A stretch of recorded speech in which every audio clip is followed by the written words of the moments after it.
ನೀವು ಓದ್ತಿರುವಾಗ ಎಲ್ಲೋ ಇರೋ ತರ ಫೀಲ್ ಆಗುತ್ತಾ? ಅಂಡ್ ಅರ್ಧ ದಿನದಲ್ಲಿ ಮಾಡೋ ಕೆಲಸ ನಿಮ್ಗೆ 2 ದಿನ 3 ದಿನ ಬೇಕಾಗ್ತಿದ್ಯಾ? ಹಾಗಾದ್ರೆ ಖಂಡಿತವಾಗ್ಲೂ ಈ ವಿಡಿಯೋನ ನೀವು ನೋಡ್ಲೇಬೇಕು. ನಾನು Ramya Poovaiah, chartered accountant by profession. ಇವತ್ತು ನಾವು ಈ ವಿಡಿಯೋದಲ್ಲಿ ಹೇಗೆ ಫೋಕಸ್ಡ್ ಆಗಿ ಒಂದು ವರ್ಕ್ ನ ಮಾಡ್ಬೋದು ಅಂತ ತಿಳಿಸ್ಕೊಡ್ತಾ ಇದ್ದೀನಿ. ಅಂಡ್ ಈ ಒಂದು ಮೆಥಡ್ ನಾನು CA ಸ್ಟೂಡೆಂಟ್ ಆಗಿದ್ದಾಗ ಅಂಡ್ ಇವಾಗ ವರ್ಕ್ ಮಾಡುವಾಗಲೂ ಸಹ ನಾನು ಎವ್ರಿ ಡೇ ಬೇಸಿಸ್ ನಲ್ಲಿ ಇದೇ ಮೆಥಡ್ ನ ಫಾಲೋ ಮಾಡಿ ನನ್ನ ವರ್ಕ್ ಒಂದಿನದಲ್ಲಿ ಆಗೋದನ್ನ ಅರ್ಧ ದಿನದಲ್ಲೇ ನಾನು ಮುಗಿಸ್ತೀನಿ. ಅದು ಯಾವ ರೀತಿ ಅಂತ ನೋಡ್ತಾ ಹೋಗೋಣ. ನೀವು ಒಂದು ಕೆಲಸವನ್ನ ಸ್ಟಾರ್ಟ್ ಮಾಡೋದಕ್ಕಿಂತ ಮುಂಚೆ ಫಸ್ಟ್ ನೀವು ಫ್ರೆಶ್ ಆಗಿರ್ಬೇಕಾಗುತ್ತೆ. ಸೊ ಫೇಸ್ ವಾಶ್ ಮಾಡ್ಕೊಂಡು, ಕೈಕಾಲು ಮುಖ ತೊಳ್ಕೊಂಡು, ಲೈಟ್ ಆಗಿ ಒಂದು ಸ್ನಾಕ್ಸ್ ತಿನ್ಕೊಂಡು, ಲೈಟ್ ಆಗಿ ಒಂದು ಎಕ್ಸರ್ಸೈಸ್ ಕೂಡ ಮಾಡಿದ್ರೆ ತುಂಬಾನೇ ಒಳ್ಳೇದು. ಸೊ ಮೈಂಡ್ ಆಕ್ಟಿವ್ ಆಗಿರುತ್ತೆ ಅಂಡ್ ನಿಮ್ಮ ಕೆಲಸ ಏನ್ ಅನ್ಕೊಂಡಿರ್ತೀರೋ ಅದು ತುಂಬಾ ಬೇಗನೆ ಆಗುತ್ತೆ. ಸೊ ಇಡೀ ದಿನದಲ್ಲಿ ಏನಾಗಿದೆ, ಇವಾಗ ನೀವು ಸ್ಟೂಡೆಂಟ್ಸ್ ಆಗಿದ್ರೆ ಇಡೀ ದಿನದಲ್ಲಿ ಏನ್ ಪಾಠ ಮಾಡಿದ್ದಾರೆ ಅದನ್ನ ಒಂದ್ಸಲ ಗ್ಲಾನ್ಸ್ ಮಾಡಿ, ಅಥವಾ ನೀವು ವರ್ಕಿಂಗ್ ಪ್ರೊಫೆಷನಲ್ ಆಗಿದ್ರೆ ಸೊ ಈ ಒಂದು ಕೆಲಸ ಮಾಡೋದಕ್ಕೆ ಎಷ್ಟು ಟೈಮ್ ಹಿಡಿಯುತ್ತೆ ಅಂತ ನೀವು ಫಸ್ಟೇ ಒಂದು ನೋಡ್ಬೇಕಾಗತ್ತೆ. ಸೊ ಇದಕ್ಕೆ ಈ ಒಂದು ಕೆಲಸದಕ್ಕೆ ಹಾಫ್ ಅನ್ ಅವರ್ ತಗೊಳುತ್ತೆ. ಸೊ ಹಾಫ್ ಅನ್ ಅವರ್ ನೀವು ಅದಕ್ಕೆ ಒಂದು ಟೈಮ್ ಸೆಟ್ ಮಾಡಿ ಇಟ್ಕೊಳ್ಳಿ. ಹಾಫ್ ಅನ್ ಅವರ್ ಅಲ್ಲಿ ನಾನು ಈ ಒಂದು ಕೆಲಸನ ಕಂಪ್ಲೀಟ್ ಮಾಡಲೇಬೇಕು, ಏನಾದ್ರೂ ಸರಿ ಅಂತ.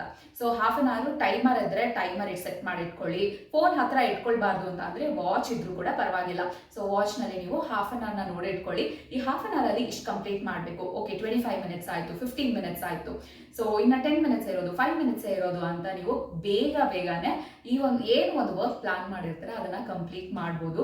ಇದಕ್ಕೆ ಪೊಮೋಡೋರೋ ಟೆಕ್ನಿಕ್ ಅಂತ ಹೇಳ್ತಾರೆ. ಸೊ ನೀವೊಂದು ಸ್ಟೂಡೆಂಟ್ಸ್ ಆಗಿದ್ರೆ ಒಂದು 25 ಮಿನಿಟ್ಸ್ ತಗೊಳ್ಳಿ. 25 ಮಿನಿಟ್ಸ್ ಅಲ್ಲಿ ಏನು ಕಂಪ್ಲೀಟ್ ಮಾಡ್ಬೋದು ಅದನ್ನ 25 ಮಿನಿಟ್ಸ್ ಓದಿ, ಒಂದು 5 ಮಿನಿಟ್ಸ್ ಬ್ರೇಕ್ ತಗೊಳ್ಳಿ. ನೀವು ವರ್ಕಿಂಗ್ ಪ್ರೊಫೆಷನ್ ಆಗಿದ್ರೆ 25 ಮಿನಿಟ್ಸ್ ತುಂಬಾ ಕಡಿಮೆ ಅನ್ನಿಸ್ಬೋದು. ಅಂಡ್ ನೀವೇನಾದ್ರೂ ಪ್ರೊಫೆಷನಲ್ ಎಕ್ಸಾಮ್ಸ್ ಬರೀತಾ ಇದ್ರೆ ಅವ್ರಿಗೂ ಸಹ 25 ಮಿನಿಟ್ಸ್ ತುಂಬಾ ಕಡಿಮೆ ಅನಿಸಬಹುದು. ಸೊ ಅಂತವರು ಒಂದು 50 ಮಿನಿಟ್ಸ್ ಓದೋದು ಅಥವಾ ಕೆಲಸ ಮಾಡೋದು, 10 ಮಿನಿಟ್ಸ್ ಬ್ರೇಕ್ ತಗೊಳ್ಳಿ. ಸೊ ಈ ರೀತಿಯಾಗಿ ನಾವು ಒಂದು ಟೈಮ್ ಸೆಟ್ ಮಾಡಿಕೊಂಡು ಆ ಒಂದು ಟೈಮ್ನಲ್ಲೇ ಇಷ್ಟು ವರ್ಕ್ಗಳು ಮಾಡಬೇಕು ಅಂತ ಇದ್ರೆ, ಸೊ ನಾವು ಏನು ಒಂದು ವರ್ಕ್ ಮಾಡಬೇಕು ಅಂತ ಅನ್ಕೊಂಡಿರ್ತೀವೋ ಅದು ಆದಷ್ಟು ಬೇಗ ಮುಗಿಯುತ್ತೆ. ನಿಜವಾಗ್ಲೂ ಈ ಒಂದು ಮೆಥಡ್ನ ಟ್ರೈ ಮಾಡಿ. ಅಂಡ್ ಇದಕ್ಕೆ ಎಷ್ಟೊಂದು ಪ್ಲೇ ಸ್ಟೋರ್ ಅಲ್ಲಿ ಆ್ಯಪ್ಗಳು ಕೂಡ ಇದೆ, ಪೊಮೋಡೋರೋ ಟೆಕ್ನಿಕ್ಸ್ ಅಂತ, ಟೈಮ್ ಟು ಡೂ, ಆ ಥರ ತುಂಬಾ ಆ್ಯಪ್ಸ್ಗಳಿದೆ. ಸರ್ಚ್ ಮಾಡಿ ಡೌನ್ಲೋಡ್ ಮಾಡಿ ಇಟ್ಕೊಳ್ಳಿ. ಸೊ ನಿಮಗೆ ಫೋನ್ ಹತ್ರ ಇರಬಾರ್ದು ಅಂದ್ರೆ ಎನಿವೇಸ್ ನಿಮ್ಮ ವಾಚ್ ನಿಮ್ಮ ಹತ್ರ ಇರುತ್ತೆ. ಸೊ ಈ ಒಂದು ಮೆಥಡ್ನ ಫಾಲೋ ಮಾಡಿ ಆದಷ್ಟು ಬೇಗ ನಮ್ಮ ವರ್ಕ್ಗಳು ಏನು ಒಂದು ದಿನದಲ್ಲಿ ಆಗೋದು ಅರ್ಧ ದಿನದಲ್ಲಿ ಆಗುತ್ತೆ. ಫೋಕಸ್ಡ್ ಆಗಿರುತ್ತೆ ನಮ್ಮ ಮೈಂಡ್. ಸೊ ಈ ಒಂದು ಮೆಥಡ್ನ ನೀವು ಫಾಲೋ ಮಾಡಿ ಕಮೆಂಟ್ ನಲ್ಲಿ ತಿಳಿಸೋದು ಮಾತ್ರ ಮರಿಬೇಡಿ. ಯಾವ ರೀತಿಯಾಗಿ ಈ ರೀತಿಯ ಒಂದು ಪೊಮೋಡೋರೋ ಟೆಕ್ನಿಕ್ ಏನಿದೆಯೋ ಅಂದ್ರೆ ಟೈಮ್ ಬೌಂಡ್ ಆಕ್ಟಿವಿಟಿ ತರ ನೀವು ಇಟ್ಕೊಂಡಿರ್ಬೇಕು.